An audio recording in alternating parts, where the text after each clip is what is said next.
Hello world, welcome to Academy of Life and the first session of Academic Writing Masterclass.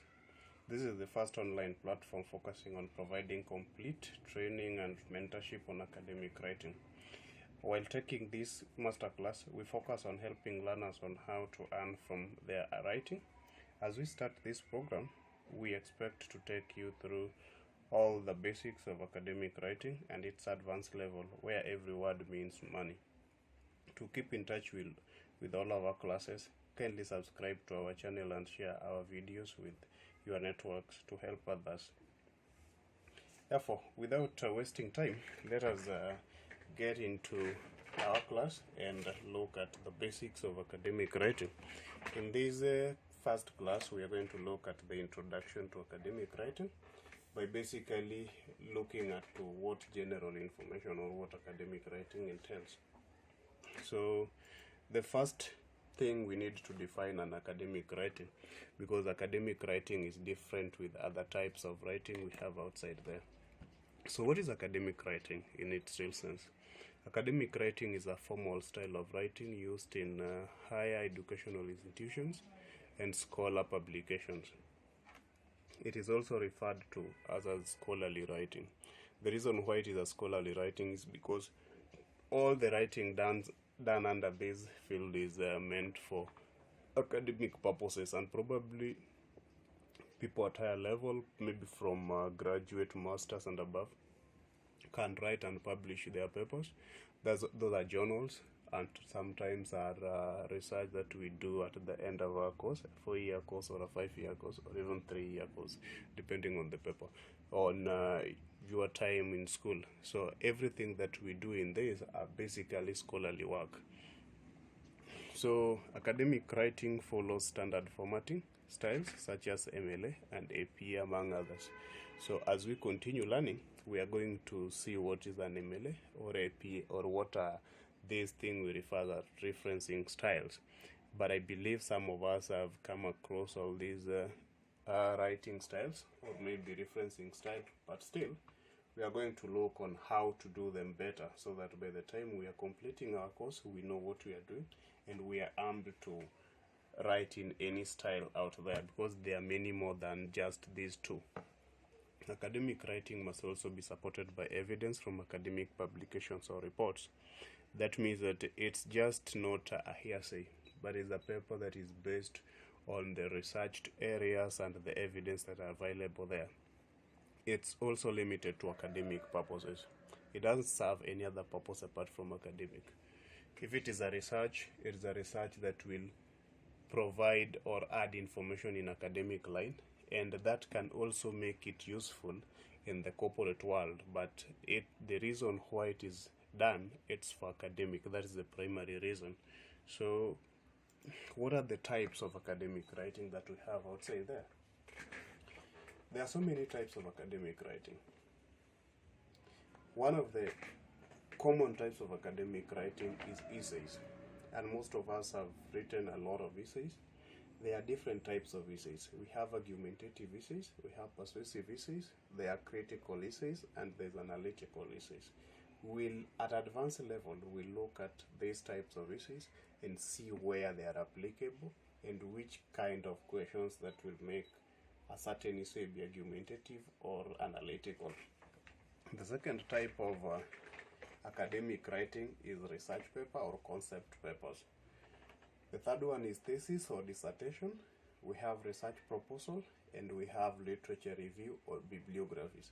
In your life or in your line of writing or doing academic writing, you'll find yourself interacting with these different types of papers, and you'll always do beyond even this. In nature, there are kind of papers that we also call them white papers or reports. So as we continue learning, we are going to come across all these types of writing, and we'll discuss how they are done and see. They are not complex, but you only need some basic understanding on how the paper is structured and how it is written. Apart from the types of academic writing, we have features of academic writing. So the features of academic writings makes it more different from other type of writing that we have outside there.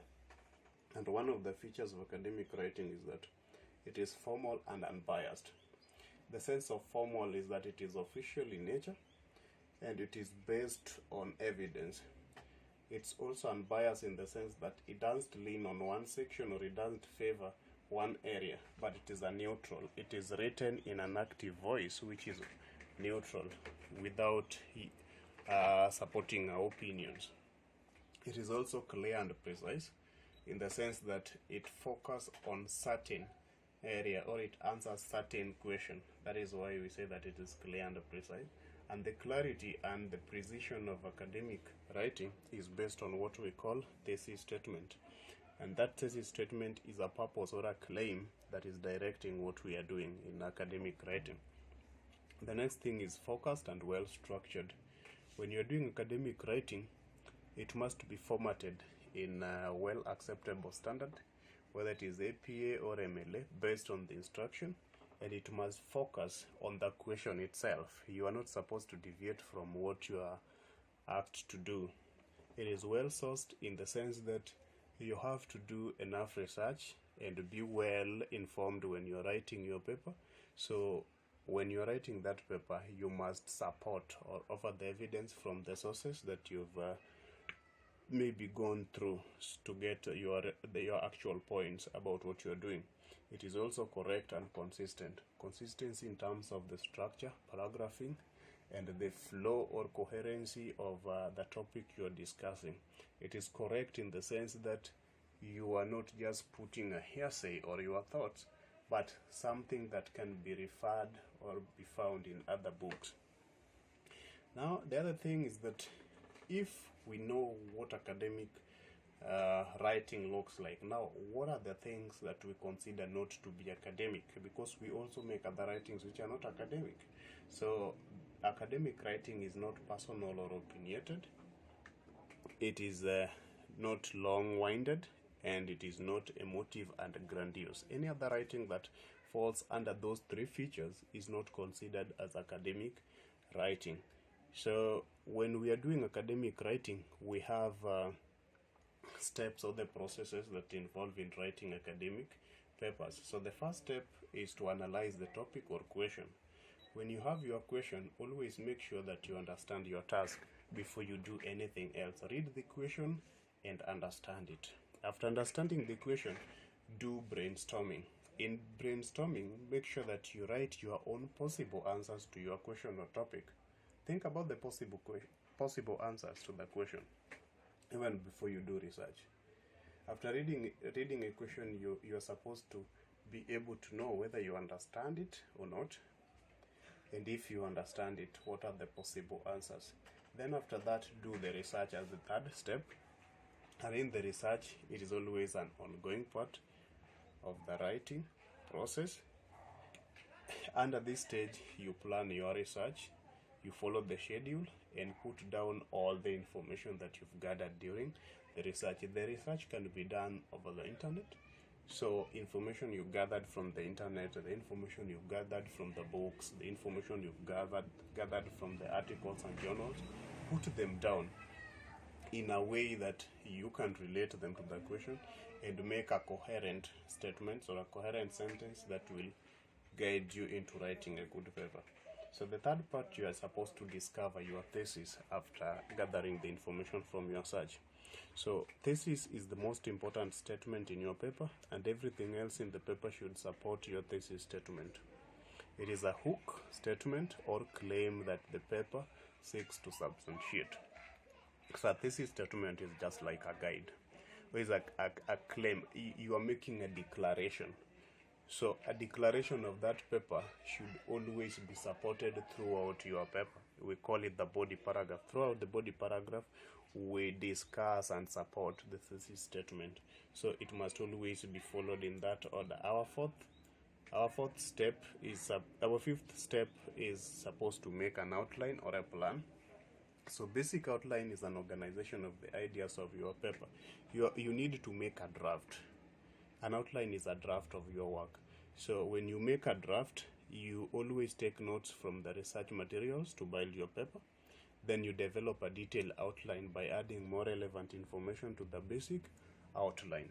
You keep on developing that abstract or the outline until it becomes now the paper. Adding on more information means adding more flesh, and you make your paper more comprehensive. So from the abstract or from an outline, we develop a complete paper. The sixth stage, that the writer first draft. In the sixth stage, you now write, and now you write the first draft by going through your materials or sources and plan. Your paper should include introduction, in this case, the body paragraph, and conclusion. That means that the paper you are writing, or academic paper you are going to write, must always be in 3 sections. The first section is introduction, and introduction is introducing the topic or making the reader understand what the paper is all about or what the writing is all about. Then you do the body paragraphing. A body paragraphing discusses the thesis or the research question, and then you conclude your paper. After doing the writing, you are supposed to revise and proofread your paper. Go through your paper once again and strengthen that argument. Sometimes while writing, you may find that there are some flaws you've made, or there are some mistakes you've made while writing. Things such as the spelling, things such as the punctuation marks, the quotations, the grammar issues, and the flow on its own. So you always need to revise your paper or go through the paper. Going through the paper is what we call proofreading it. Reread the paper in general so that you can detect where there are problems.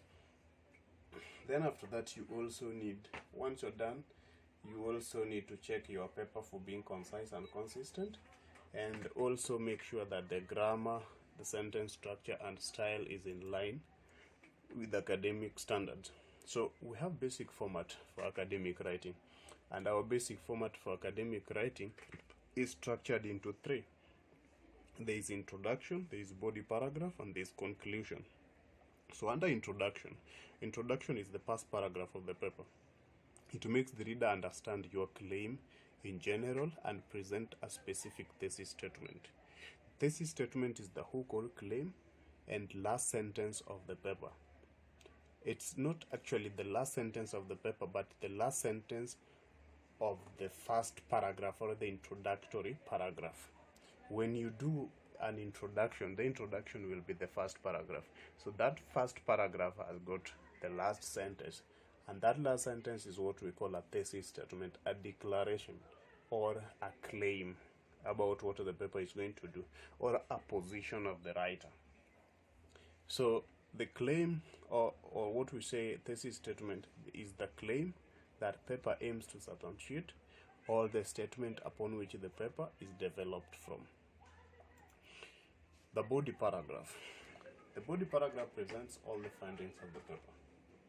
It supports the main points of the thesis statement, and each point is developed by 1 or more paragraphs and supported by the evidence. Every good paragraph consists of a topic sentence, supportive arguments, and concluding sentence. That is how we develop the body. You need to introduce the point. Once you've introduced the point, you are supposed to support that point with an evidence, and that point is always referenced. Then you are supposed to provide an example for that paragraph or for that point, then a summary or a conclusion of that point. Then the next section is the conclusion. The conclusion is a paragraph. Conclusion paragraph is the last part of the paper that summarizes the finding of your task. It starts by paraphrasing thesis statement. As a result, it brings together all points of the essay and refers back to the thesis statement. We can say that now conclusion links the body and introduction, and it should give a sense of closure by revolving all the ideas developed in the essay. So when you reach the conclusion, that is the end point of your research writing. So after doing the conclusion, that is now when you start proofreading your paper, reread the paper, and look at where there are problems, and you adjust those problems accordingly. So that is generally the journey of writing an academic paper. So At this point, we have an introduction. First of, we've looked at what academic writing is all about and what it is not. We've looked at the standards of writing academic paper, and which is the basic format of writing academic paper. And in that basic format, we found that academic standard is based on 3 sections, and that is the introduction, the body, and then the conclusion. So in our next class, we are going to look at what we call plagiarism and other types or information that we need to know in writing. So please, as we conclude this class, let us be ready to check part 2 of this session so that we advance our knowledge. Once we are done with these basics, remember that all these are just basics, and once we've done with all the basics, then we will get down into writing academic paper, the standard one. Our mission is that by 1 week, by the end of 1 week, we will be through with academic writing, and you'll go out there, open your account, look for jobs, or even partner with somebody who has got a stable account and work with them. So we'll see everything. So please remember again, subscribe, share the information, and keep it locked again. Next time we upload the next part, possibly tomorrow. You'll have to go again. Have a good time. Thank you so much, and thank you for your time. Be blessed.